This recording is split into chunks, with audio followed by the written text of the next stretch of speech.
로마서 8장 18절에서 27절까지 말씀을 봉독해 드립니다. 로마서 8장 18절부터의 말씀입니다. 생각하건대 현재의 고난은 장차 우리에게 나타날 영광과 비교할 수 없도다. 피조물이 고대하는 바는 하나님의 아들들이 나타나는 것이니 피조물이 허무한데 굴복하는 것은 자기 뜻이 아니요 오직 굴복하게 하시는 이로 말미암음이라. 그 바라는 것은 피조물도 썩어짐의 종노릇한 데서 해방되어 하나님의 자녀들의 영광의 자유에 이르는 것이라. 피조물이 다 이제까지 함께 탄식하며 함께 고통을 겪고 있는 것을 우리가 아느니라. 그뿐 아니라 또한 우리 곧 성령의 처음 익은 열매를 받은 우리까지도 속으로 탄식하여 양자될 것 곧 우리 몸의 속량을 기다리느니라. 우리가 소망으로 구원을 얻었음에 보이는 소망이 소망이 아니니 보는 것을 누가 바라리요. 만일 우리가 보지 못하는 것을 바라면 참음으로 기다릴지니라. 이와 같이 성령도 우리의 연약함을 도우시나니 우리는 마땅히 기도할 바를 알지 못하나 오직 성령이 말할 수 없는 탄식으로 우리를 위하여 친히 간구하시느니라. 마음을 살피시는 이가 성령의 생각을 아시나니 이는 성령이 하나님의 뜻대로 성도를 위하여 간구하심이니라. 오늘의 본문들을 보면 이런 중요한 세 가지 단어가 나옵니다. 하나는 18절에 보는 바와 같이 고난입니다. 생각건대 현재 고난은 장차 우리에게 나타날 영광과 비교할 수 없도다. 고난이 나오고 이어 나온 것 같이 영광이라는 단어가 나옵니다. 그 단어는 18절에는 더 나오고 21절에도 그 바라는 것은 피조물도 썩어짐의 종노릇 한 데서 해방되어 하나님의 자녀들의 영광의 자유에 이르는 것이라. 그리고 24절에 보듯이 소망, 우리가 소망으로 구원을 얻었음에 보이는 소망이 소망이 아니니 보는 것을 누가 바라리요. 이 세 단어가 오늘 본문에 매우 중요한 것이 됩니다. 우리는 오늘의 본문을 시작하면서 그것이 17절에 있었던 이 말을 잊고 있다는 것을 기억해야 됩니다. 자녀이면 또한 상속자, 곧 하나님의 상속자요 그리스도와 함께 한 상속자니 우리가 그와 함께 영광을 받기 위하여 고난도 함께 받아야 할 것이니라. 자녀이면 이라는 것은 일꾼이거나 노예거나 하는 신분, 지위와 대조되는 것이죠. 그것이 다만 일꾼에 불과하다면 일한 보수를 주면 끝이 납니다. 자녀는 다르죠. 보수를 주는 것이 아니라 기업을 물려주는 것이죠. 우리가 자녀라면 우리가 일한 만큼 대가를 받는 지위가 아니고 이 아버지의 기업을 이어받는, 유산을 이어받는 그의 상속자다. 그러려면 고난을 받아야 된다. 이렇게 성경이 얘기하고 있다는 것이죠. 이 문제는 매우 중요한 문제라서 우리 깊이 오늘 본문으로 다뤄야 할 것입니다. 오늘의 내용들은 이미 앞에 로마서 5장에서 언급이 되었던 것입니다. 한번 돌아가 보겠습니다. 로마서 5장 1절 그러므로 우리가 믿음으로 의롭다함을 받았으니 우리 주 예수 그리스도로 말미암아 하나님과 화평을 누리자. 또한 그로 말미암아 우리가 믿음으로 서 있는 이 은혜에 들어감을 얻었으며 하나님의 영광을 바라고 즐거워하느니라. 화평은 됐고 완료됐고 하나님의 영광은 약속된 것입니다. 기다려야 되고 바라봐야 할. 그래서 그 사이 얻은 하나님과의 관계, 정상화된 관계, 우리 보통 얘기하는 구원과 구원의 목적, 하나님의 영광 사이를 이렇게 채웁니다.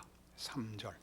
다만 이뿐 아니라 우리가 환난 중에도 즐거워하나니 이는 환난은 인내를, 인내는 연단을, 연단은 소망을 이루는 줄 알미로다. 여기서 소망이라고 표시되어 있는 이 의미는 무엇을 바라는 것으로, 무엇을 내다보는 것으로가 아니라 그 목적지를 가르치는 것입니다.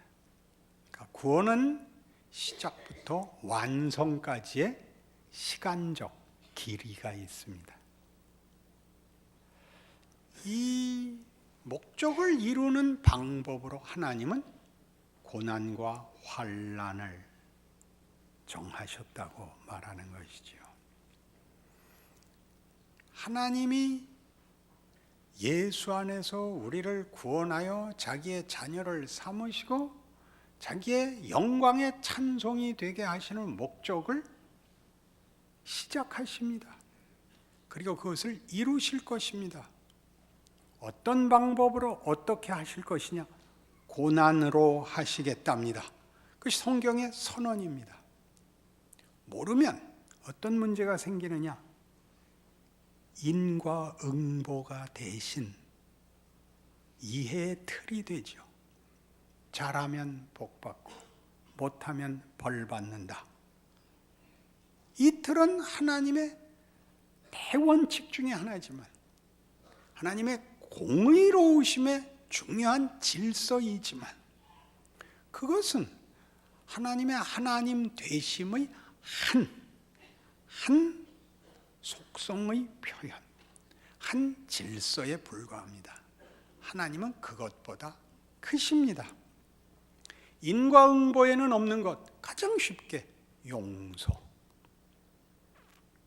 인과응보에는 있을 수 없죠. 용서, 회복, 사랑, 구원, 믿음 같은 건 들어갈 수가 없습니다. 예수로 말미암은 구원은 예수가 이미 인격이라는 걸 기억하셔야 됩니다. 그가 법칙이 아니고, 그렇죠? 그러니 하나님의 영광을 드러내시는 가장 대표적인 기뻐하시는 방법도 예수와 십자가였고, 우리를 완성하시며 우리로 그의 영광의 찬송이 되게 하는 방법도 고난으로 정하셨다라고 얘기합니다. 그러니 고난을 적극적으로 이해하셔야 되죠. 고난에도 불구하고가 결단코 아닙니다. 고난으로만입니다. 히브리서 2장 9절. 오직 우리가 천사들보다 잠시 동안 못하게 하심을 입은 자 곧 죽음의 고난 받으심으로 말미암아 영광과 존귀로 관을 쓰신 예수를 보니 이를 행하심은 하나님의 은혜로 말미암아 모든 사람을 위하여 죽음을 맛보려 하심이라. 그러므로 만물이 그를 위하고 또한 그로 말미암은 이가 많은 아들들을 이끌어 영광에 들어가게 하시는 일에 그들의 구원의 창시자를 고난을 통하여 온전하게 하심이 합당하도다. 자, 예수는 고난을 통하여 그의 구원을 이루시며 하나님의 영광을 완성하십니다. 고난, 예수의 고난, 십자가, 죽음, 수치와 고통과 그리고 죽음입니다. 죽음을 맛본다는 게 무엇일까요? 죽음은 최악의 상황입니다. 그렇죠? 죽음은 아무것도 아닌 것이 되는 겁니다. 죽음은 원래 성경식 이해에 있어서 괴란, 하나님 없는 것입니다. 하나님이 없으면 생명과 진리와 승리와 영광의 근거가 없어집니다. 그것은 하나님으로부터만 나오기 때문입니다. 죄는 더 적극적으로 하나님을 거부하고 외면하는 것이었습니다.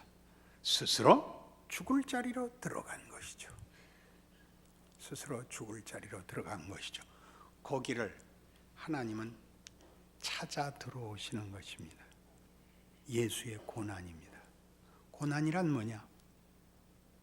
있어서는 안 되는 경우, 우리가 만든 비참한 현실에 들어오시는 것이죠. 우리는 바로 이 문제, 우리가 경험하고 보는 현실과 그 현실에 들어오시는 예수에 관한 이 두 정황과 본문에 대한 이해가 부족합니다.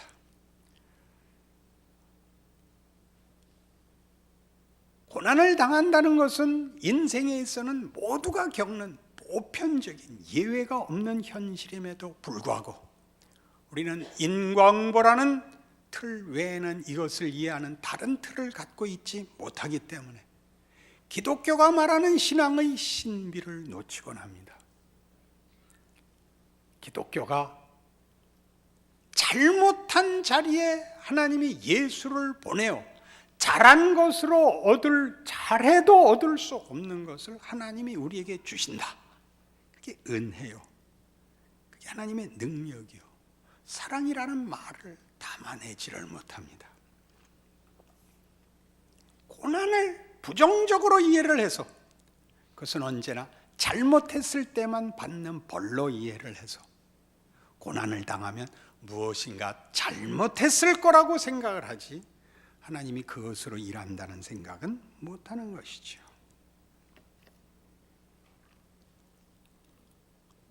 고난은 여러분 인생 전반에 걸쳐서 우리 인생에 있어서 현실이 됩니다. 아이들이 태어나서 언제쯤 고난이라는 걸 깨닫기 시작하냐면 사춘기가 되면서 깨닫습니다.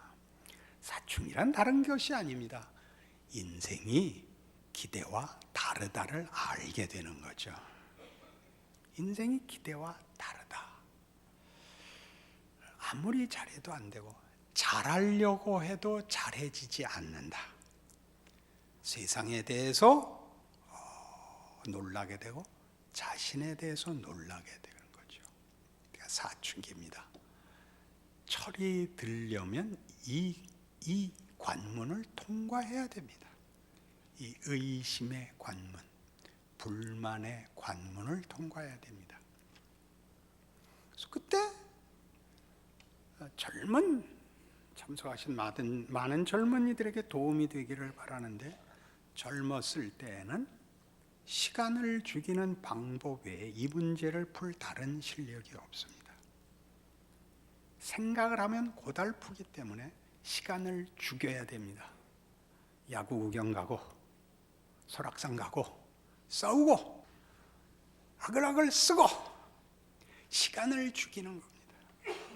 자신이 태어난 게 죄라는 걸 알거든요. 태어나서 이 꼴을 당하는 답이 없는 인생을 태어난 것으로 그래서 시간을 죽이고 있는 겁니다. 하나님은 왜 그렇게 하실까요? 몸체를 키우고 계십니다. 그때 큽니다. 키가 크고 체중이 늘고 지능이 늘고 경험하고 현실을 직시하게 되고 도망갈 수 없다는 걸 그때 배웁니다. 철학적으로 사변적으로 깨닫는 것이 아니라 도망갈 수 없는 현실을 너무나 충분히 확인합니다. 내가 어디에 속했는가? 내 한계가 뭔가? 내가 속한 사회가 무엇인가를 그때 배우죠. 그리고 거기에 세상은 원망을 놓고 마음에 안 드는 자를 죽이면 해결이 된다고 보복을 놓고 권력을 놓고 예수 믿는 자들에게는 예수를 넣어주시죠. 그러니 따지고 보면 우리가 어느 시대에 태어났고 어느 정치, 경제, 사회의 조건 속에 있었으며 어느 부모 또 어느 유전자를 가졌느냐는 사실은 차이가 없습니다. 그건 컨텍스트이기 때문입니다. 여기서 말하는 컨텍스트는 자기 자신의 정황입니다. 하나님이 우리 각자에게 준 정황, 어떤 유산, 어떤 환경, 어떤 유전 속에서 나라는 존재를 만들었는가가 컨텍스트입니다. 그릇이 됩니다. 그릇, 급한 성격, 착한 마음, 무지, 경솔, 그릇이 됩니다. 문제는 거기에 무엇이 담기느냐죠. 그릇이 내용물을 만드는 것이 아니라 하나님만이 주실 수 있습니다. 생명을, 진리를, 하나님 아는 지식을, 하나님의 자녀라는 신분을, 그건 하나님만 주십니다. 그걸 주지 못하면 여러분들 우리 시대를 살면서 보다시피 컨텍스트를 바꾸는 싸움에 목숨을 걸게 됩니다. 정권을 바꾸고 나랑 견해가 다른 놈들은 다 죽이고 고함을 지르고 분을 내고 외에는 텍스트의 싸움은 있을 수가 없습니다.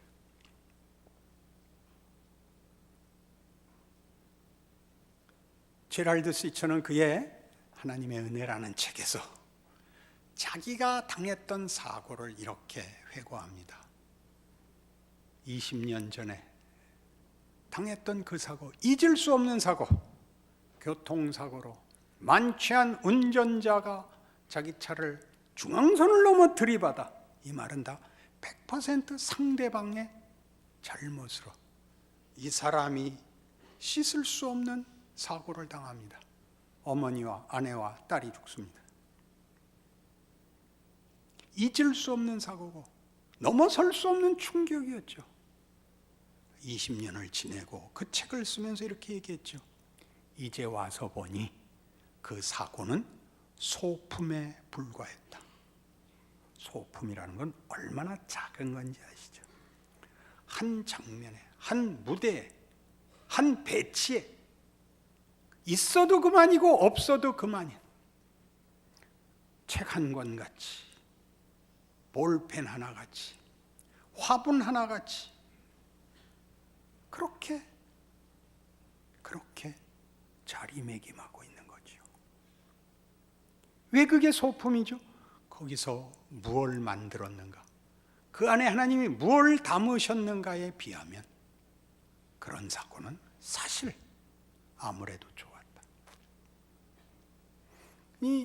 우리가 인생 전반에 걸쳐서 배우는, 태어나면서부터 고난 속에 있는 우리, 환경이 나빠서도 아니요, 무력해서가 아니라 하나님이 그 속에 보낸, 그래서 무엇을 하시는가를 제대로 이해하지 못한다면 예수 믿는 건 빨리 죽는 것 외에 복일 게 없습니다.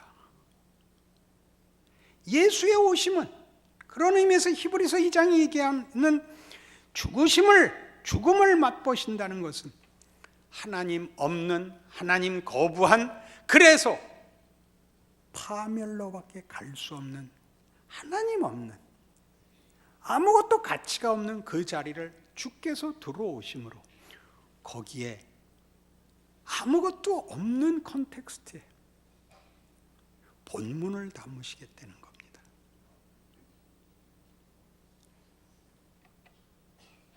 요즘은 별로 못 봅니다만 저 어렸을 땐 길거리에 그 가짜 장신구를 파는 사람들이 있었습니다.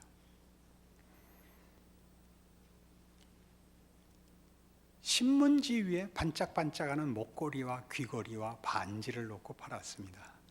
그리고 어떻게 생각했겠습니까? 당연히 가짜지요. 신문지 위에 진품을 올려놓을 수는 없는 노릇이니까요. 아무 보안 장치도 없이 그 수많은 귀금속을 늘어놓을 수는 없는 것이니까요. 하나님이 거길 들어오시면 죽음 속에서도 생명을 만들어내는 것, 그게 부활 아닌가요? 그러니까 여러분이 겪은 그 고난들이 우리가 뭘 만들 수 없고 억울하고 장애인 모든 정황이 그 자체로의 문제가 아니라 거기에 하나님이 본문을 넣을 수 있다면 여러분들이 가지는 고난들은 오히려 여러분들을 보낸 자리 아닐까요? 예수께서 죽음까지 오셔서 본문을 넣으실 수 있다면 그것보다 못한 정황은 없거든요. 십자가란 인간이 만들 수 있는 최악의 경우지요. 배신, 무지로 만든 수치거든요. 우리를 만들고 우리를 복주려 오신 이를 팔아먹고 비난하고 뒤집어 씌운 자리잖아요. 거기를 하나님이 본문으로 그 정황을 쓰실 수 있다면 우리의 인생의 고난이라는 것은 결국 예수께서 그리하신 것 같이 우리를 보내는 모든 자리, 본문을 만들 수 없다고 느끼는 자리에 보내는 하나님의 복음이 아니겠냐 이겁니다. 고린도후서 4장에 와 보십시오.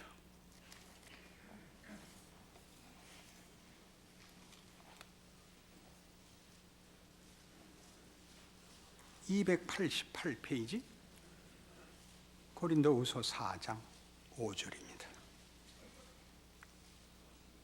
우리는 우리를 전파하는 것이 아니라 오직 그리스도 예수의 주 되신 것과 또 예수를 위하여 우리가 너희의 종된 것을 전파함이라. 어두운 데 빛이 빛이라 말씀하셨던 그 하나님께서 예수 그리스도의 얼굴에 있는 하나님의 영광을 아는 빛을 우리 마음에 비추셨느니라. 우리가 이 보배를 질그릇에 가졌으니 이는 심히 큰 능력은 하나님께 있고 우리에게 있지 아니함을 알게 하려 함이라. 이 보배를 질그릇에 가졌다. 질그릇이 그릇이죠. 우리라는 존재와 우리의 의역을 하면 우리 이 보배를 질그릇 같은 삶에 가졌으니입니다. 그러니까 우리의 정황이 보잘것없죠. 우리의 정황이 우리의 지위나 우리의 능력이나 영향력이나 보잘것없죠. 거기에 우리가 이 보배를 질그릇에 가졌다죠. 다시 말하면 질그릇에 보냅니다. 뒤에 나오는 표현들을 제가 이렇게 의역을 하겠습니다. 우리가 사방으로 우겨쌈을 당한다. 답답한 일을 당한다. 박해를 받으며 거꾸러뜨림을 당한다. 예수의 죽음을 몸에 짊어진다. 이런 일을 당해도 괜찮다. 그럼에도 불구하고가 아니라 거기에 보내졌다는 걸 알라고요. 거기에 보내졌다고요. 거꾸러뜨림을 당하는 자들에게 보내지고 있습니다. 동일한 컨텍스트를 가짐으로 그들이 우리를 이웃으로 받아줄 것입니다. 거기에 우리는 예수를 담고 있는 것입니다. 우리가 컨텍스트 자체가 유능하고 흠없고 진실하고 헌신적이어야만 내용을 담는다고 생각하는 바람에 멋있는 그릇 만들다가 보내진 자리를 외면하죠. 보내진 자리. 이거 말고 어디를 가고 싶으세요? 어디를? 모두를 위하여 발언할 수 있는 자리? 그 이미 하고 계시는 겁니다. 우리 모두를. 우리가 없는 자리가 없게 하시는 자리로 보냄을 받죠. 그 모든 것에서 뭘 하죠? 우겨쌈을 당하여도 쌓이지 않고 답답함을 당해도 낙심하지 않고. 왜요? 우린 본문이죠. 누구? 예수 그리스도. 오늘 본문에 와보세요. 로마서로 와보시면 이 얘기를 하는 것입니다. 왜 고난이 있느냐? 다시 18절부터 봐요. 로마서 8장. 생각하건대 현재 고난은 장차 우리에게 나타날 영광과 비교할 수 없도다. 피조물이 고대하는 바는 하나님의 아들들이 나타나는 것이니 피조물이 허무한데 굴복하는 것은 자기 뜻이 아니요 오직 굴복하게 하시는 이로 말미암음이라. 그 바라는 것은 피조물도 썩어짐의 종로로 단 데서 해방되어 하나님의 자녀들의 영광의 자유에 이르는 것이니라. 피조물이 다 이제까지 함께 탄식하며 함께 고통을 겪고 있는 것을 우리가 아느니라. 그뿐 아니라 또한 우리 곧 성령의 처음 익은 열매를 받은 우리까지도 속으로 탄식하여 양자될 것 곧 우리 몸의 속량을 기다리느니라.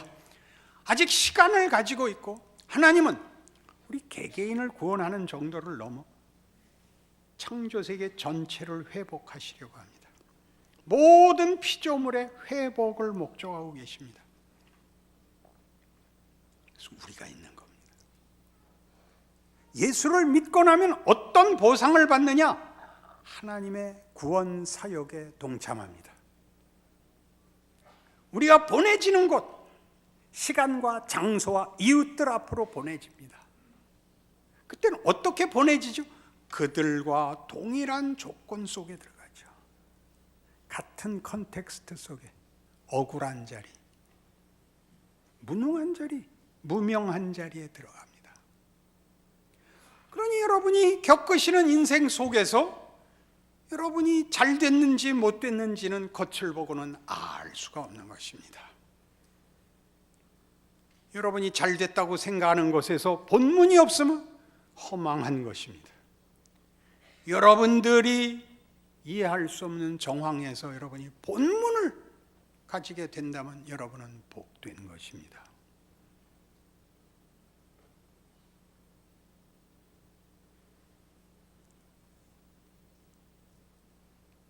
이 일들을 소망이라는 시간적인 거리, 지금이 시작이고 완성이라는 자리까지 일하시겠다라는 하나님의 크기에 대한 이해로서 우리의 자리를 지켜야 된다는 것이죠.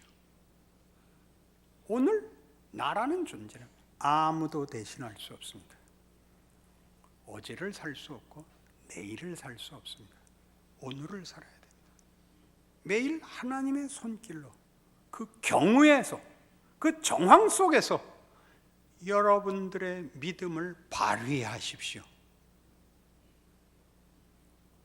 오늘을 잊기 위해서 종말을 끌어당겨 쓰지 마시고 어저께를 후회하여 오늘을 핑계대지 마시고 지나간 건 지나간 것이고 오늘은 오늘을 살아야 할 것입니다. 이 크기 속에서 나 하나가 온 우주를 다시 회복하시려는 하나님의 일하심의 한 자리다라는 이해를 갖지 않으면 억울해서 못 살죠. 해답이 다 되지 않는 일투성입니다. 해결할 수 있는 건 거의 없습니다. 그 우는 자리에 들어가려는 겁니다. 우는 자들과 함께 울고 웃는 자들과 함께 웃는 것은 교황쯤 되어야 할 수 있는 행위가 아니라 보냄을 받은 자가 하는 것입니다. 두 개를 동시에 할 수는 없습니다. 가진 자리에 자리에 섰거든 가진 자 속에서 본문을 가지는 가진 자가 되시고 빼앗긴 자거든 빼앗긴 자의 자리에서 본문을 가져 하나님의 일하심을 누리십시오. 증언하십시오. 어디가 더 나은 거냐? 예수는 가진 자로 오지 않았다만 기억하십시오. 가진 것은 죄가 아닙니다. 가졌기 때문에 놓칠 수 있습니다. 유능한 것은 큰 은사입니다. 그러나 그래서 놓칠 수 있습니다. 너무 그릇이 이뻐서 아끼고 아껴뒀다가 이사하는 날 깨뜨려 먹은 크리스탈 잔이 되지 마십시오. 고린도전서 1장에 가면 이 문제를 이렇게 분명하게 못을 박아 놓습니다. 잊지 마십시오. 고린도전서 1장 18절 십자가의 도가 멸망하는 자들에게는 미련한 것이요 구원을 받는 우리에게는 하나님의 능력이라. 기록된 바 내가 지혜 있는 자들의 지혜를 멸하고 총명한 자들의 총명을 폐하리라 하였으니 지혜 있는 자가 어디 있느냐? 선비가 어디 있느냐? 이 세대의 변론가가 어디 있느냐? 하나님께서 이 세상에 지혜를 미련하게 하신 것이 아니냐?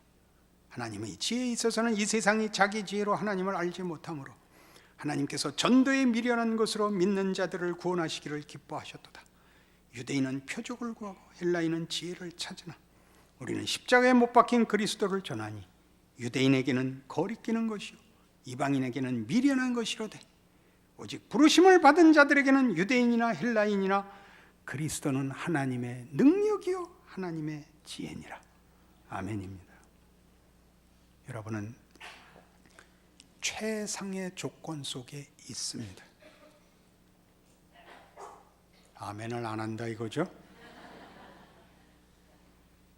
하나님의 지혜와 능력의 구체적 자리입니다. 그래서 우리는 이 고난을, 아니 우리의 형편을 우리는 긍정하기로 합니다. 그러면 안심해도 된다는 뜻이 아닙니다. 고통을 안심하고 있으면 고통이 없어지는 게 아니라 고통은 그대로 있습니다. 그러나 그것이 억울하고 비참한 것이 아니라는 건 알고 있어야 됩니다. 무서운 건 무서운 거고 가는 건 가는 겁니다. 본문으로 돌아오셔서 이렇게 오늘의 결론을 내죠. 8장 26절 이와 같이 성령도 우리의 연약함을 도우시나니 우리는 마땅히 기도할 바를 알지 못하나 오직 성령이 말할 수 없는 탄식으로 우리를 위하여 친히 간구하시느니라. 말할 수 없는 탄식. 신이 인간을 위하여 기도하는 유일한 종교. 인간이 하나님께 자신을 위하여 기도하는 게 아니라 신이 인간을 위하여 기도하는 종교. 말할 수 없는 탄식. 어디 나왔죠? 앞에도 있었어요. 22절 피조물이 다 이제까지 함께 탄식하며 함께 고통을 겪고 있는 것을 우리가 아느니라. 이 탄식, 우리가 보냄을 받는 자리에 어려운 깊이 탄식하며 걸어야 할 만큼의 자리까지 가는 겁니다. 어쩌면 이럴 수 있을까? 인생이 어쩌면 이럴 수 있을까? 까지 죽음을 맛보시는 예수까지 보냄을 받습니다. 설마 이거는 하나님이 안 돌아보시는 자리까지, 거기까지 가는 것이요. 그 모든 것을 하나님이 얼마나 진심을 다하시는지 탄식하는 자리까지 힘을 다하여 하나님의 진심을 담아 일하고 있다고 합니다. 그 두 가지를 놓치지 마십시오. 우리가 생각한 것보다 더 깊은 자리에까지 가며 하나님이 그 어느 것보다도 더 큰 성의와 의지를 가지고 행하시는 자리라는 것, 말할 수 없는 탄식, 기독교의 힘, 우리가 믿는 하나님의 진실 기억하시고 여러분의 삶을 명예롭게